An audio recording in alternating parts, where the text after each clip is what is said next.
आइए जानते हैं बिहार की हर छोटी बड़ी खबर सिर्फ 20 मिनट में। लेकिन उससे पहले आप हमें कमेंट में जरूर बताइए कि ये वीडियो आप बिहार के किस जिले और किस गांव से देख रहे हैं। बक्सर में 12,000 राशन कार्ड रद्द होने की तैयारी। बक्सर से बड़ी खबर है। यहाँ एक अनुमंडल क्षेत्र के 7 प्रखंडों में 12,000 से अधिक राशन कार्ड अपात्र पाए गए हैं और इन्हें रद्द करने की प्रक्रिया शुरू हो गई है। खाद्य एवं सार्वजनिक वितरण विभाग ने फेज 2 के संदिग्ध कार्डों का डाटा जारी किया है। सबसे ज्यादा 3,862 कार्ड सिमरी प्रखंड में घेरे में आए हैं। अनुमंडलाधिकारी राकेश कुमार ने सभी प्रखंड आपूर्ति पदाधिकारियों को जांच कर रिपोर्ट देने का निर्देश दिया है। अपात्र कार्ड धारकों को जन वितरण प्रणाली के दुकानदारों के जरिए सूचना दी जा रही है, यानी हजारों परिवारों का राशन कार्ड रद्द होने से वे सरकारी अनाज योजना से वंचित हो सकते हैं। तेजस्वी यादव की रणनीति बैठक। पटना में राजद नेता तेजस्वी यादव लगातार बैठकों में जुटे हैं। विदेश यात्रा से लौटने के बाद उन्होंने शनिवार को सांसदों, विधायकों और प्रदेश स्तरीय नेताओं के साथ बड़ी बैठक की। इसमें संगठन की मजबूती, बूथ स्तर तक सक्रियता और सदन में राजद की भूमिका पर चर्चा हुई। बैठक में प्रदेश अध्यक्ष मंगनीलाल मंडल ने तेजस्वी को वह रिपोर्ट सौंपी जिसमें विधानसभा चुनाव में हार के कारणों का विश्लेषण किया गया है। रणनीति साफ है, राजद को फिर से संगठित करना और नीतीश सरकार के खिलाफ आक्रामक रुख अपनाना। तेजस्वी की आगामी बिहार यात्रा को लेकर भी विस्तार से विचार विमर्श हुआ। बैठक में करीब 100 नेता मौजूद रहे, जो शुक्रवार की बैठक से बड़ी संख्या थी। पटना में स्कूलों से हटाया गया प्रतिबंध। पटना में ठंड का सितम कम होने के बाद जनजीवन पटरी पर लौटने लगा है। इसी बीच जिलाधिकारी डॉक्टर त्यागराजन एसएम ने आदेश जारी कर स्कूलों की कक्षाओं से प्रतिबंध हटा दिया है। अब केवल समय की पाबंदी रखी गई है। 17 से 20 जनवरी तक सुबह 9 बजे से पहले किसी भी शैक्षणिक गतिविधि पर रोक रहेगी। प्री स्कूल और आंगनबाड़ी केंद्रों पर भी यही नियम लागू होगा। जनवरी के शुरुआती दिनों में 8वीं तक की कक्षाएं स्थगित थीं और ऊपर की कक्षाएं भी 10:30 से 3:30 बजे तक ही चल रही थीं। मकर संक्रांति के बाद मौसम सामान्य होने पर पाबंदियां धीरे धीरे हटाई जा रही हैं। यह फैसला बच्चों की सुरक्षा और पढ़ाई दोनों को ध्यान में रखकर लिया गया है। फसल खराब होने पर किसानों को राहत। बिहार सरकार ने प्राकृतिक आपदाओं या अन्य कारणों से फसल क्षति झेलने वाले किसानों को बड़ी राहत दी है। रबी 2025 से 26 सीजन में यदि फसल बर्बाद होती है तो बिहार राज्य फसल सहायता योजना के तहत आर्थिक मदद दी जाएगी। गेहूं, मक्का, ईख, आलू, बैंगन, टमाटर, गोभी, अरहर, चना, मसूर, प्याज, सरसों और मिर्च जैसी फसलें इस योजना में शामिल हैं। 20% तक नुकसान पर 7,500 रुपये प्रति हेक्टेयर और 20% से अधिक नुकसान पर 10,000 रुपये प्रति हेक्टेयर सहायता दी जाएगी। एक किसान को अधिकतम 2 हेक्टेयर भूमि तक ही लाभ मिलेगा। आवेदन निःशुल्क है और सहकारिता विभाग ने किसानों से आवेदन आमंत्रित किए हैं। यह योजना किसानों को कठिन समय में सहारा देने वाली साबित होगी। पटना में बनेगा आधुनिक आईपीएस मेस। पटना में भारतीय पुलिस सेवा के अधिकारियों के लिए आधुनिक सुविधाओं वाला नया आईपीएस मेस भवन बनाया जाएगा। उप मुख्यमंत्री सम्राट चौधरी ने बताया कि इस भवन की लागत 37 करोड़ 39 लाख रुपए होगी। यह बेसमेंट और ग्राउंड के साथ 4 मंजिला संरचना में तैयार होगा, जिसमें फर्नीचर और सभी आवश्यक सुविधाएं शामिल होंगी। सरकार का कहना है कि इससे पुलिस अधिकारियों को बेहतर कार्य और निवास सुविधा मिलेगी। नीतीश कुमार के नेतृत्व वाली एनडीए सरकार लगातार पुलिस बल के लिए आधुनिक और सुरक्षित आधारभूत संरचना विकसित कर रही है। हाल ही में पूर्वी चंपारण में एसपी कार्यालय, रोहतास के डेहरी पुलिस केंद्र में शस्त्रागार भवन और लखीसराय में महिला पुलिसकर्मियों के लिए 200 बेड का बैरक भी मंजूर किया गया है। आरजेडी का नीतीश कुमार की समृद्धि यात्रा पर सवाल। बिहार में मुख्यमंत्री नीतीश कुमार की समृद्धि यात्रा पर आरजेडी ने तीखा हमला बोला है। पार्टी प्रवक्ता चित्तरंजन गगन ने पूछा कि आखिर नीतीश किसकी समृद्धि देख रहे हैं, जब बिहार देश का सबसे गरीब राज्य है। स्वास्थ्य के क्षेत्र में बिहार 19 राज्यों में 18वें स्थान पर है। साक्षरता दर मात्र 61.3% है। अस्पतालों में 60% डॉक्टरों और 40% नर्सिंग स्टाफ के पद खाली हैं। विश्वविद्यालयों में भी आधे से ज्यादा शिक्षक पद रिक्त हैं। जीडीपी और उद्योग में बिहार की हिस्सेदारी सबसे कम है। 3 करोड़ से अधिक लोग रोजी रोटी के लिए बाहर हैं। आरजेडी ने आरोप लगाया कि प्रगति यात्रा में घोषित 50,000 करोड़ की योजनाएं विज्ञापन और भ्रष्टाचार की भेंट चढ़ गईं। पार्टी ने कहा कि यह यात्रा जनता को गुमराह करने का प्रयास है। पटना बाईपास स्थित प्लास्टिक फैक्ट्री में भीषण आग। पटना बाईपास थाना क्षेत्र के करमलीचक में NH30 के पास पप्पू ढाबा के बगल स्थित 2 मंजिला भवन की छत पर चल रही प्लास्टिक फैक्ट्री में शनिवार सुबह भीषण आग लग गई। प्लास्टिक सामग्री जलने से उठे काले धुएं का गुब्बार दूर तक दिखाई दिया। सूचना मिलते ही पटना सिटी और कंकड़बाग फायर स्टेशन से दर्जन भर दमकल मौके पर पहुंचे और आग बुझाने का प्रयास शुरू किया। दूसरी और तीसरी मंजिल पर आग विकराल रूप ले चुकी थी, जिसे देखते हुए हाइड्रोलिक दमकल भी मंगाया गया। दमकल कर्मियों के साथ स्थानीय लोग भी आग बुझाने में जुटे रहे। समय रहते आग पर काबू पा लिया गया, जिससे आसपास की इमारतें बच गईं। अनुमंडल अधिकारी सत्यम सहाय ने बताया कि प्रारंभिक जांच में शॉर्ट सर्किट को आग का कारण माना जा रहा है। हादसे में किसी के हताहत होने की सूचना नहीं है। कड़कड़ाती ठंड। गोपालगंज समेत 3 शहरों में घने कोहरे का येलो अलर्ट। बिहार में ठंड का सितम जारी है। मौसम विज्ञान केंद्र पटना ने पूर्वी व पश्चिम चंपारण और गोपालगंज में घने कोहरे को लेकर येलो अलर्ट जारी किया है। वहीं पटना सहित दक्षिणी हिस्सों में हल्का कोहरा छाया रहेगा। शुक्रवार को भागलपुर का न्यूनतम तापमान 5.9 डिग्री सेल्सियस दर्ज किया गया, जबकि पटना का न्यूनतम तापमान 10.3 डिग्री रहा। राज्य का न्यूनतम तापमान 5.9 से 12.2 डिग्री सेल्सियस के बीच दर्ज किया गया। मोतिहारी में दृश्यता मात्र 350 मीटर रही। धूप निकलने के बावजूद पछुआ हवा के कारण कनकनी बनी रही। राजधानी का अधिकतम तापमान 22 डिग्री सेल्सियस और कैमूर का सर्वाधिक तापमान 25.4 डिग्री सेल्सियस दर्ज किया गया। फसल क्षतिपूर्ति के लिए आवेदन मांगे गए। बिहार सरकार ने किसानों को राहत देने के लिए फसल क्षतिपूर्ति योजना के तहत आवेदन मांगे हैं। सहकारिता विभाग ने कहा कि किसान एक से अधिक फसलों का चयन कर सकते हैं। आलू के लिए आवेदन की अंतिम तिथि 31 जनवरी है। गेहूं, रब्बी मकई, ईख, टमाटर और बैंगन के लिए 28 फरवरी तक आवेदन होगा। चना, मसूर और प्याज के लिए 15 फरवरी और अरहर, सरसों, मिर्चाई व गोभी के लिए 31 मार्च तक आवेदन किया जा सकता है। मंत्री प्रमोद कुमार ने कहा कि सरकार किसानों के हितों की सुरक्षा के लिए प्रतिबद्ध है। आवेदन कृषि विभाग के DBT पोर्टल पर ऑनलाइन होंगे। नुकसान के आधार पर किसानों को 7,500 से 10,000 रुपये प्रति हेक्टेयर तक की सहायता राशि दी जाएगी। यह योजना किसानों को आत्मनिर्भर बनाने की दिशा में अहम कदम है। विशेष राज्य के दर्जे पर RJD की रणनीति। बिहार की राजनीति में एक बार फिर विशेष राज्य का मुद्दा गूंजने वाला है। राजद ने तय किया है कि बजट सत्र में इस मुद्दे को जोर शोर से उठाया जाएगा। तेजस्वी यादव की अध्यक्षता में हुई बैठक में लोकसभा और राज्यसभा के सभी सदस्य शामिल हुए। बैठक में संगठनात्मक कमजोरियों से लेकर सरकार की घोषणाओं पर अमल तक की समीक्षा हुई। तय हुआ कि जनता के बीच राजद की छवि आक्रामक दिखनी चाहिए। सांसद रोहिणी आचार्य ने भी सरकार को आईना दिखाते हुए कहा कि विशेष राज्य का दर्जा बिहार के विकास के लिए जरूरी है। राजद ने यह भी ठाना है कि सरकार की घोषणाओं 1 करोड़ नौकरी, महिला उद्यमी योजना पर अमल का आकलन जनता के बीच रखा जाएगा। यानी विपक्ष अब नीतीश सरकार को उसके भूले बिसरे मुद्दों पर घेरने की तैयारी में है। विवाह निबंधन में बड़ा बदलाव। बिहार सरकार ने विवाह निबंधन की प्रक्रिया को बेहद आसान बना दिया है। अब लोगों को बार बार कार्यालय का चक्कर नहीं लगाना होगा और न ही हार्ड कॉपी जमा करनी होगी। ऑनलाइन आवेदन और दस्तावेजों के आधार पर ही निबंधन हो जाएगा।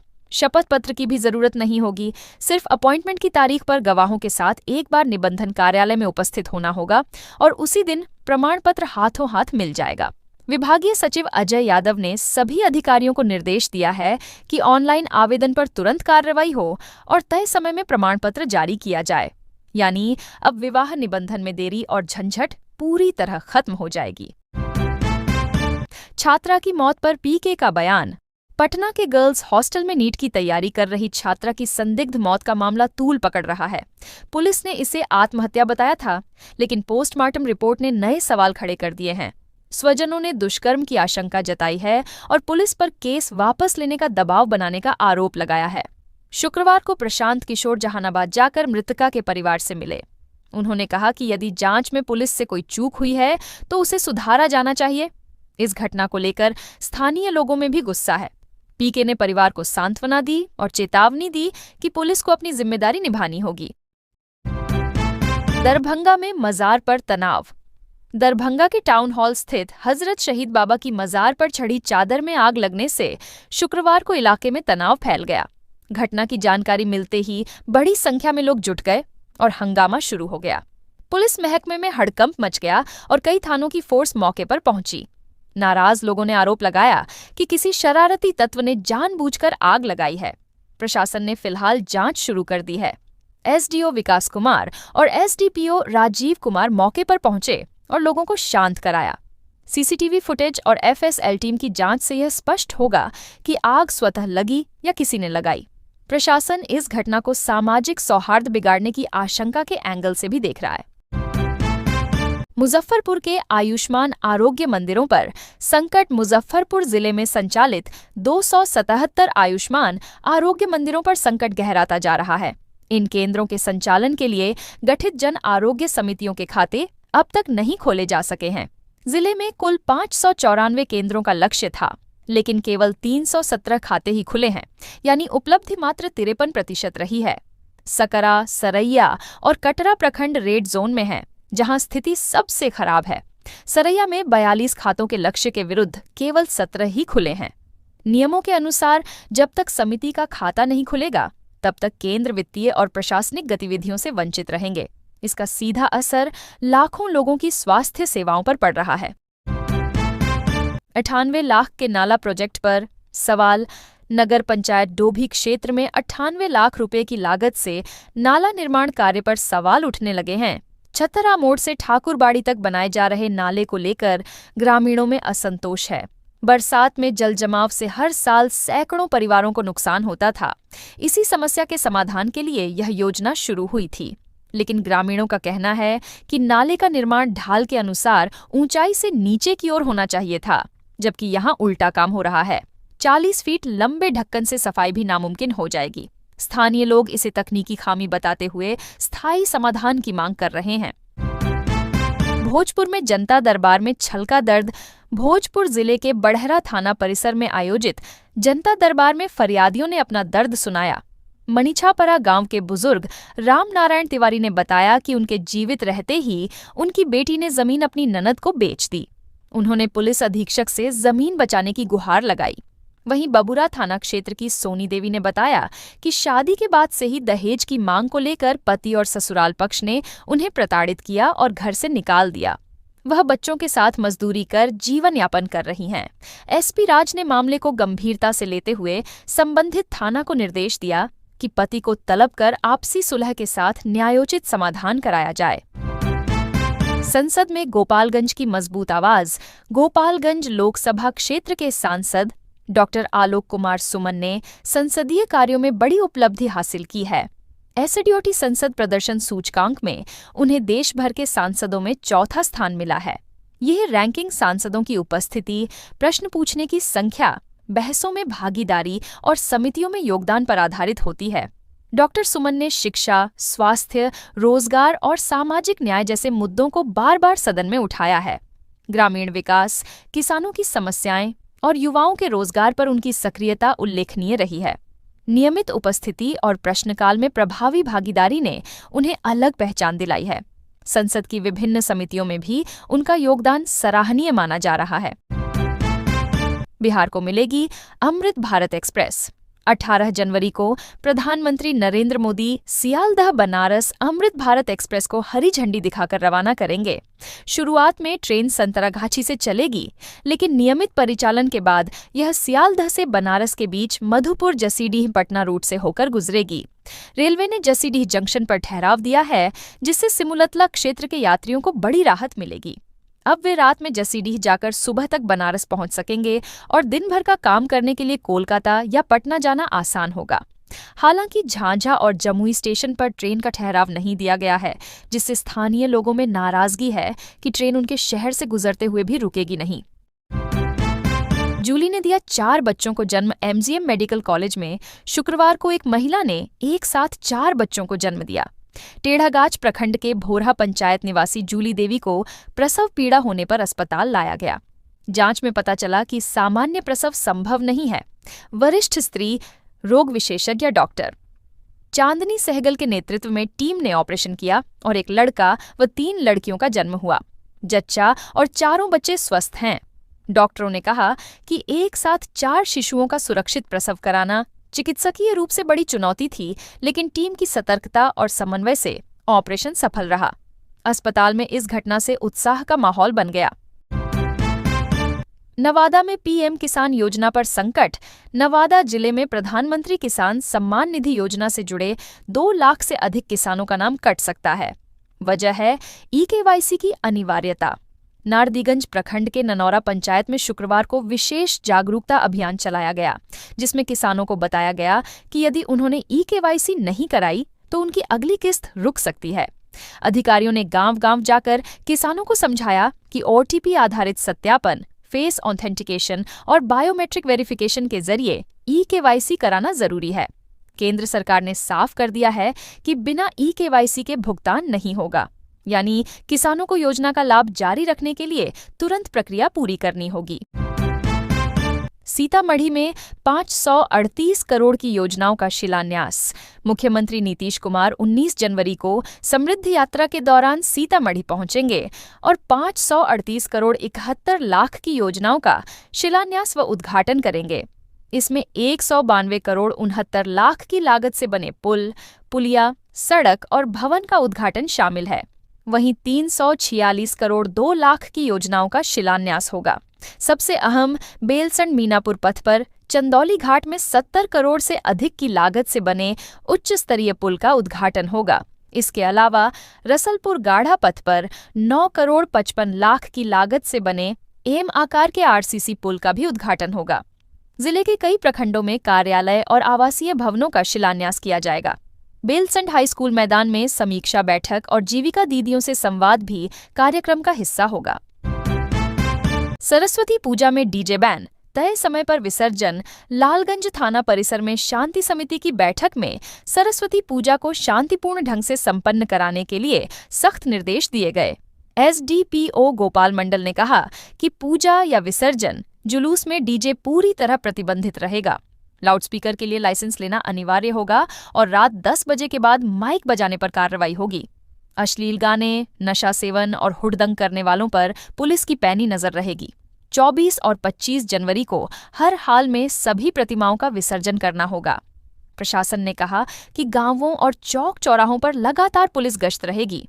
जनप्रतिनिधियों से अपील की गई है कि यदि कहीं भी अशांति फैलाने की कोशिश हो तो तुरंत थानाध्यक्ष को सूचना दें ताकि अविलंब कार्रवाई की जा सके। विराट रामायण मंदिर से शुरू होगी नीतीश की यात्रा। समृद्धि यात्रा के दूसरे दिन मुख्यमंत्री नीतीश कुमार पूर्वी चंपारण में रहेंगे।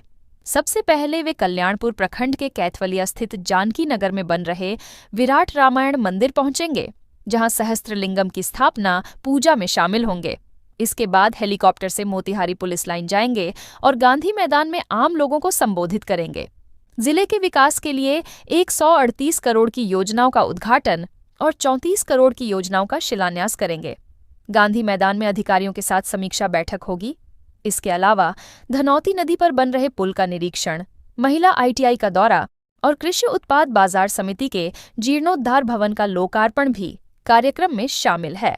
प्रशासन ने तैयारियां पूरी कर ली हैं। दिल्ली में अरब लीग विदेश मंत्रियों की बैठक। भारत और अरब लीग के विदेश मंत्रियों का दूसरा प्रमुख संवाद 10 साल बाद दिल्ली में होने जा रहा है। 30 और 31 जनवरी को होने वाली इस बैठक में 22 सदस्य देशों में से करीब 20 के विदेश मंत्री शामिल होंगे। सऊदी अरब, मिस्र, यूएई, जॉर्डन, अल्जीरिया और मोरक्को जैसे प्रभावशाली देश भी मौजूद रहेंगे।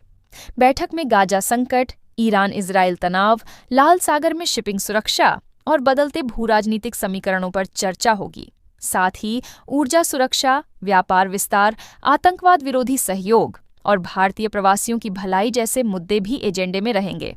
भारत और अरब देशों के बीच रणनीतिक साझेदारी को नई ऊंचाई देने की कोशिश होगी। महाराष्ट्र में ओवैसी की पार्टी का बड़ा उलटफेर। महाराष्ट्र की शहरी राजनीति में असदुद्दीन ओवैसी की पार्टी AIMIM ने बड़ा धमाका किया है। राज्य की 29 महानगरपालिकाओं में पार्टी ने 126 सीटें जीतकर अपनी अब तक की सबसे बड़ी सफलता दर्ज की है। छत्रपति संभाजी नगर में AIMIM ने 115 वार्डों में से 33 सीटें जीतकर दूसरी सबसे बड़ी पार्टी का दर्जा हासिल किया और अब किंग मेकर की भूमिका में है। मालेगांव में 21 सीटें जीतकर पार्टी दूसरे स्थान पर रही, जबकि नांदेड़ में 13 सीटें मिली। मुंबई महानगरपालिका में भी AIMIM ने 8 सीटें जीतकर पिछली बार से 4 गुना बेहतर प्रदर्शन किया। इस जीत ने महाविकास आघाड़ी के समीकरण बिगाड़ दिए और शहरी राजनीति में AIMIM को नई शक्ति के रूप में स्थापित कर दिया। बेतिया में ठंड का कहर। बेतिया में ठंड का असर स्वास्थ्य सेवाओं पर साफ दिख रहा है। GMCH का मेडिसिन वार्ड पूरी तरह फुल है। 30-30 बेड वाले मेल और फीमेल वार्ड में जगह नहीं बची है। ठंड जनित बीमारियों जैसे सर्दी, खांसी, फ्लू, निमोनिया, दमा और सांस की समस्या के मरीजों की संख्या लगातार बढ़ रही है। बुजुर्ग और बच्चे सबसे ज्यादा प्रभावित हैं। अस्पताल प्रबंधन ने चौथे तल पर हाल में मरीजों के लिए वैकल्पिक व्यवस्था शुरू की है। ICU के लिए लंबी वेटिंग है। स्ट्रोक और पुरानी बीमारियों के मरीज भी बढ़ रहे हैं। ठंड और शीतलहर ने स्वास्थ्य सेवाओं पर भारी दबाव डाल दिया है। मोबाइल की लत और नींद पर असर। रात में देर तक मोबाइल चलाने की आदत से सेहत बिगड़ रही है।